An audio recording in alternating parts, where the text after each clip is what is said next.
Belgium. It's a country which often has to justify its own existence. Sandwiched between France, Germany and the Netherlands, its population is divided amongst those who speak, well, French, German and Dutch. Since about 6 seconds after its foundation, other nations have often spoke of dividing Belgium up. So given how often its existence has both been questioned and threatened, there's an obvious question to answer. Why does Belgium exist? The first thing to answer is how Belgium came into existence in the first place. After the Napoleonic Wars, Europe was a drastically changed continent, and one of the major changes that occurred was that the Austrian Netherlands was incorporated into the brand new United Kingdom of the Netherlands. King William I of the Netherlands was a Protestant who had little interest in preserving the rights of the South's Catholic residents. He used much of the South's industrialised economy to fund the North, and he was also a bit of a despot. This was obviously a problem, and in 1830, when riots broke out, talk soon turned to secession. William tried to crush the revolt, but many troops in the south quickly defected. William needed help, and so he asked the Great Powers for assistance. And the Great Powers did help,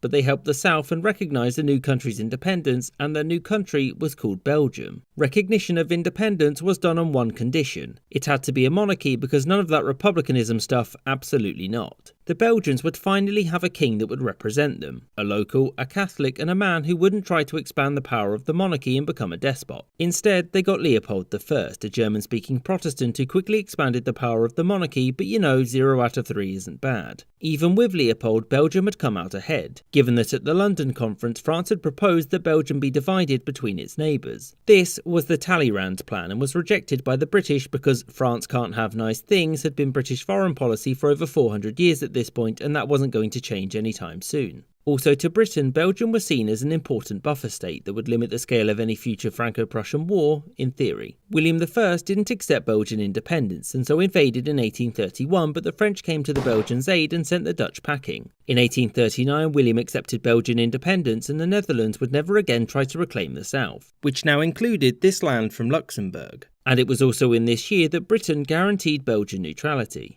Immediately after Belgium's formation, tensions arose between the Dutch-speaking population in the north, the Flemish, and the French-speaking southerners, the Walloons, whose language was the official language of the state. The initial hope was to get northerners over time to speak French, but fun fact, no. Tensions between the two groups would rise, but the threat to dissolve Belgium never went anywhere since both peoples largely saw unity within Belgium as better than the alternatives. So what about any future threats? Finding out why Belgium exists in the first place isn't the same as asking why it still exists. And the fledgling nation wasn't without its concerns. French and German leaders coveted parts of Belgium in the late 19th and early 20th centuries, but the British guarantee and a fear of upsetting the balance of power stopped any action. It wasn't until World War I that the second tangible threat to Belgium's existence occurred when German troops crossed into the country in order to get to France. Germany occupied most of the country, and after the war the plan was for these areas to be annexed into Germany, and these areas would become a rump state under a new monarchy. Towards the end of the war, Germany made a concession on these demands and would respect Belgian independence so long as it was split into two nations, the northern Flemish one being aligned with Germany, who would gain Antwerp.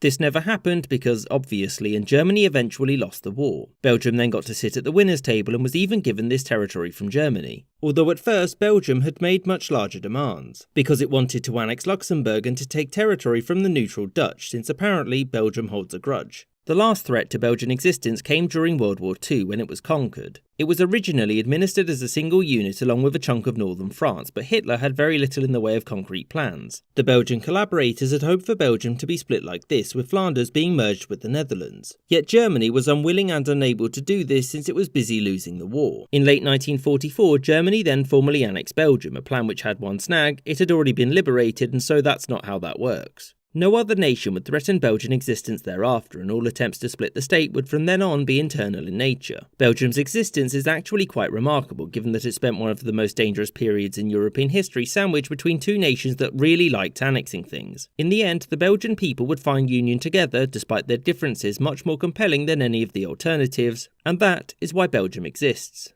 I hope you enjoyed this episode, and a special thanks to my En los juegos más importantes del año, State Farm Stadium cuenta con Cox Fiber. Many European powers took a role in the scramble for Africa and came away with sizable amounts of land. The French and the British got the lion's share, whilst Portugal, Spain, Germany and Italy were also represented. One nation whose position as an imperial power might seem slightly out of place though, that of Belgium. Belgium was not at this point, nor had it ever been, a great imperial power. At the end of the 19th century, it had a population of about 6.5 million people, which compared to the other nations who grabbed chunks of Africa, wasn't very much. Belgium's army was much smaller than its neighbours, and its navy consisted of exactly 0 warships. This raises the question, how did Belgium gain an empire, and one so rich in resources at that? Surely the competing powers of Europe would have wanted its territory for themselves, and there wasn't much Belgium could have done about it anyway, right? Well, in order to answer the question, we unsurprisingly need to look at the scramble for Africa itself and why the nations of Europe decided to divide it up the way that they did. So, the scramble for Africa was supposed to divvy up the continent amongst the European powers in order to prevent conflict with each other. In the end, it was divided up like this, and Belgium was given access to this land known as the Congo.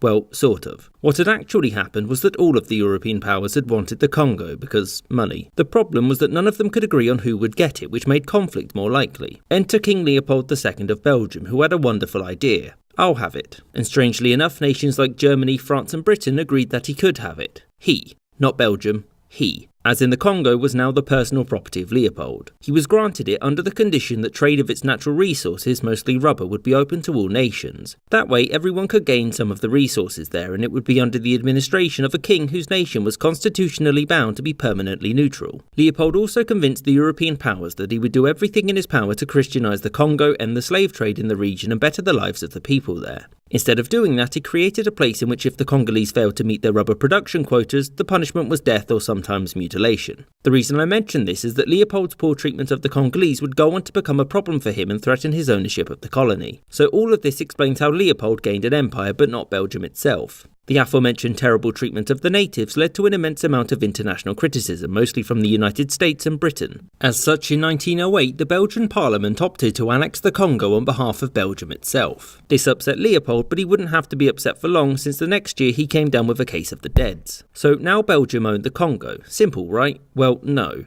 The first thing that Belgium did after annexing the colony was to close down trade whilst reforms were undertaken, which shockingly upset the British. As such, Britain refused to acknowledge the annexation, and many in Belgium were concerned that Britain was going to try and seize some of the Congo for itself, which is only partially true. Britain didn't want it all, but there were discussions about either taking or forcibly purchasing these lands. To make the Belgians much more nervous, the 1911 Agadir crisis kicked off, which saw Germany demand some sort of compensation for the French annexation of Morocco. France gave Germany this land in Central Africa, and both agreed that maybe the borders there weren't exactly set in stone. It looked like Belgium's empire was to be short-lived until they did something very clever. It started to flirt with Germany. And for Britain and France, this would be a disaster, because in the event of war, it could lead to Belgium letting German troops through into France and wouldn't give Britain the leeway to intervene. As such, Britain folded, and in June 1913, they recognised the annexation of Congo, and Belgium's interest thereafter lay with France and Britain. Belgium would get to keep its empire.